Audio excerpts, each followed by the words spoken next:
Welcome, everybody, to the Week 5 NFL Draft Geek Prospect Review. I'm Brian Johannes, and if you're not used to these, what we do is we highlight how the top 2019 NFL Draft prospects did in their weekend games, and just kind of provide some highlights and kind of take a look at those. So let's just go ahead and get started.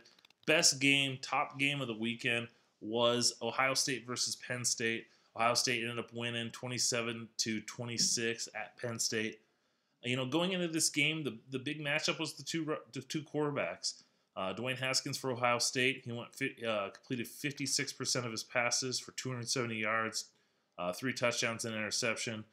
Trace McSorley for Penn State, he completed 50% of his passes for 286 yards, 2 touchdowns, and then he also had 175 yards rushing on the day. You know, looking at these two quarterbacks, you know, Haskins is a guy that a lot of people have said, you know, he's the best quarterback prospect in this class. He's only a redshirt sophomore. He's probably the second best quarterback next to Tua Tagovailoa. I'm not quite ready to go there yet. I need to watch some more tape on Haskins. But he definitely has a lot of traits. He's got a big, strong arm that he showed off in this game. He showed the ability to make plays, move around within the pocket. We just saw a lot of inconsistencies, and a big part of that is he's only started 4 games in his career. So I think he's going to continue to get better, but this definitely was a game that he made some clutch plays. As for Trace McSorley, he played well. One of my biggest concerns for him was his accuracy. He struggled at times in the past to make accurate throws. His receivers have really bailed him out over the course of his career, and we kind of saw that here in this game. Yeah, I think he threw with a little bit better accuracy, a little bit better ball placement, but he continues to show that, you know, I don't know if he's going to be the NFL quarterback that a lot of people want to him out to be. You know, he's not the next Baker Mayfield, but yet some people are even mentioning him as in the first round. One more player that came out of this game, Juwan Johnson had a highlight reel catch. You know, he's a 6'4", 225-pound receiver. And down the sideline with the defender on him, he was able to go up, high point the ball with one hand, just pluck it out of the air, secure it, go to the ground. He finished the game for 5 catches for 61 yards. He's definitely a nice possession receiver. You know, as an underclassman, I'll be kind of curious to see how he progresses throughout the year and if he declares or if he comes back for his senior year. All right, the next game was Ole Miss at LSU. Ole Miss lost 45-16. The thing about this game is it was probably the best prospect matchup. You had Greedy Williams, our number 1 rated cornerback, going against the best receiving core in college football. You had DK Metcalf, A.J. Brown, and DeMarcus Lodge. You know, and so what we really wanted to see was how was Greedy Williams going to do against Metcalf. Greedy Williams has got the movement skills to stick with receivers in and out of breaks, whereas DK Metcalf is a tremendous contested catcher, and that's kind of Greedy Williams' kind of weak point at this juncture in his career. Is can he make those, you know, plays on the ball, especially against bigger receivers? And in this game, Greedy Williams, you know, shadowed DK Metcalf for most of the game. Metcalf was only limited to 3 catches for 37 yards. Throughout the season, he's always had these big, long catches for touchdowns, and you didn't really see that in this game. And part of that was Greedy Williams has got that speed to run with these receivers. So, you know, you see Metcalf a lot in the top 10 of other people's mock drafts. Seen some Julio Jones comparisons. I'm not ready to go there. I want to see him run better routes, and it showed in this game that, you know, maybe we need to pump a little brakes right there. You know, DeMarcus Lodge was another one of their outside receivers. He only had 23 yards receiving. He's kind of that speed threat. And the guy that did go off, was A.J. Brown, and he played mainly out of the slot. 9 catches for 72 yards. So, you know, not a great game for the Ole Miss Rebels. All right, the next game was Oklahoma versus Baylor. This was, as many people anticipated, a blowout. The Sooners won 66-33. Marquise Brown was the highlight of this game. He had 5 catches for 132 yards, 2 touchdowns. He's right now our number one receiver in this class. True speed, elite, deep threat, but he's so much more than that. He's got the ability with the ball in his hands to make people miss.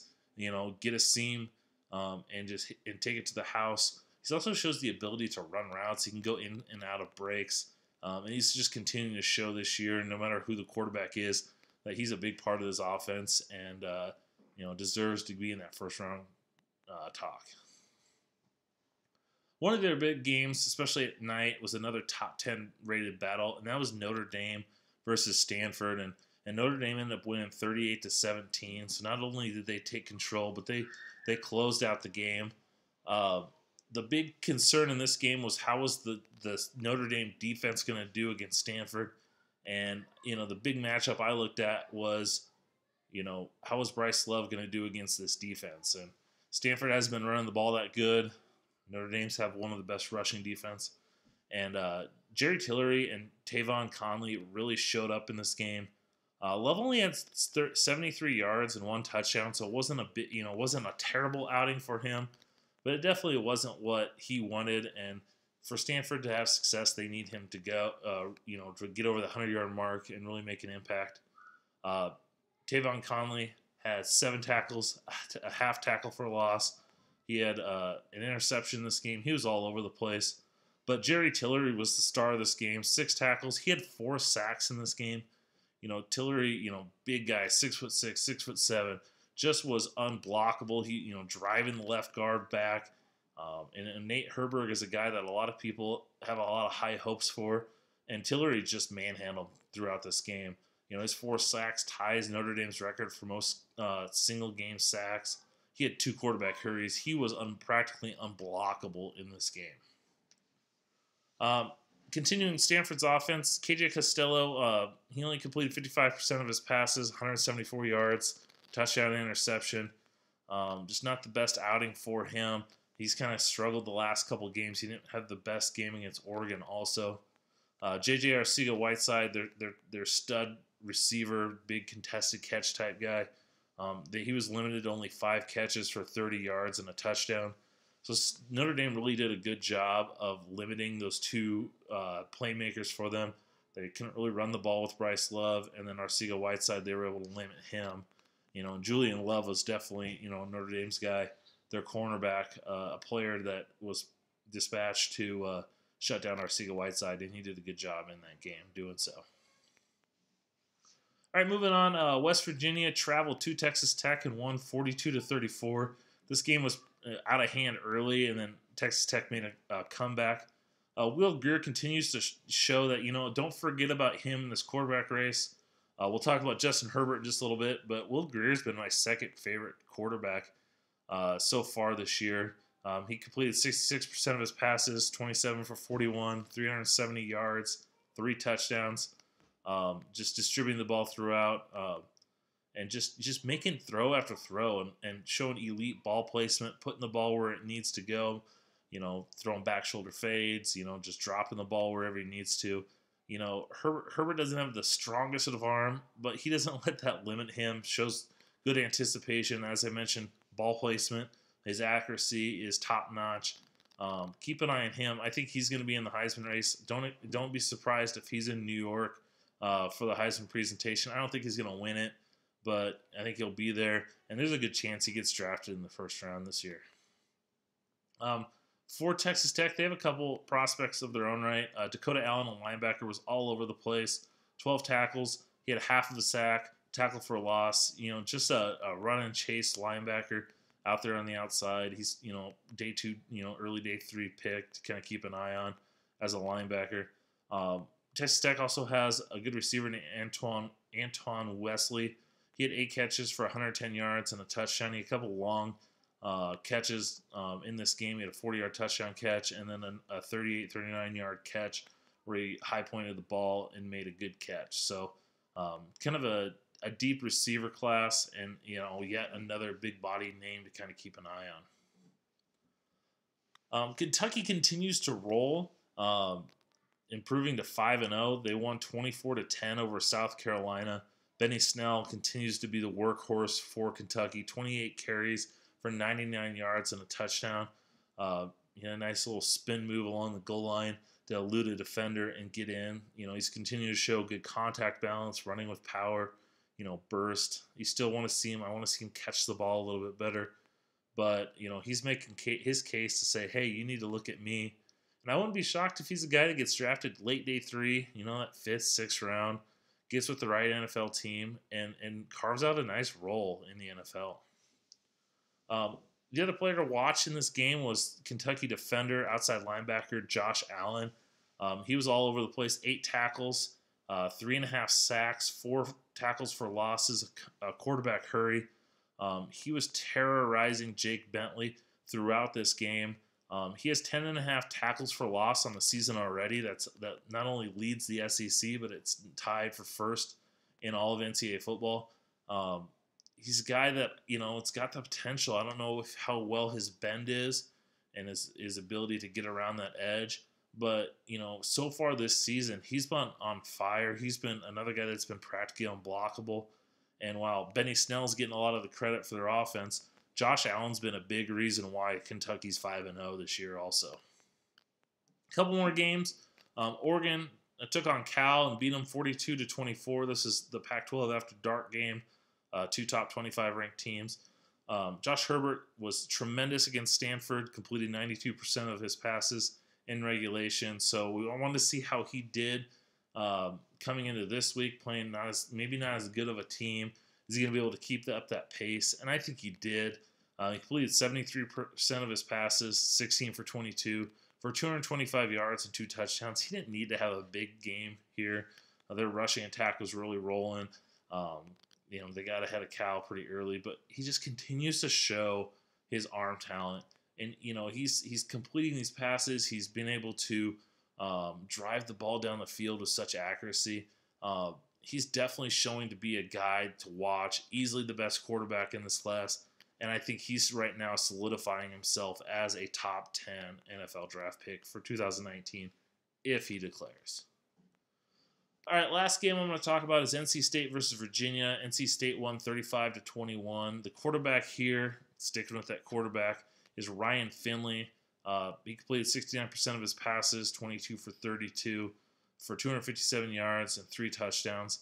He's a guy that's kind of got a limited ceiling. I think his lack of elite, good arm strength kind of limits some of his ability to drive the ball down the field. But he's definitely shown that he could distribute the ball and make plays. He's definitely a guy to kind of keep an eye out on that day 2. Is he going to be a guy that you can groom as a backup and into an eventual starter? He got the ball to his top receiver, Kelvin Harmon, who's a top 5 receiver for us in our rankings.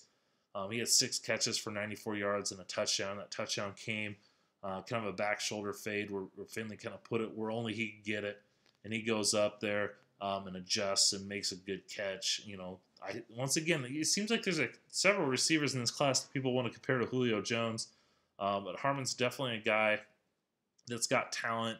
He's got the size. He's got the ability to win those contested catches. He hasn't really had a huge season so far. So this is nice to see him kind of get going. But everyone's looking for that next basketball-type tight end or wide receiver. And Kelvin Harmon's definitely a guy to kind of keep an eye on as we move through this season. Well, that's going to go ahead and wrap it up. I hope you guys enjoyed these. The best way to get this is to subscribe here on YouTube. Hit that subscribe button. Get them right away to you. I post them up at NFLDraftGeek.com, so you can, if you're watching it there, go subscribe to the YouTube channel. Let me know what you think. I'm on Twitter at draft_Brian, also at Instagram at draft_Brian. Hit me up there. If you're not following, you need to do so. Give me your thoughts. Put them in the comments if you want. Hit me up on Twitter too. And just make sure you're hitting up NFLDraftGeek.com on a daily basis this week. This will get posted. We have our reverse power rankings. JT Olson puts those out. Logan Fredrickson puts out our weekly stock report. I'll have our week 6 prospect scouting guide. And guess what, people? Mock draft coming out this week. Our second installment of the 2019 mock draft. We're 5 weeks into the college football season, 4 weeks into the NFL season. No better time than to have a mock draft. So we'll have that up this week. So make sure you're checking out NFLDraftGeek.com for that. Thanks for watching. Hope you guys enjoyed. And until next time.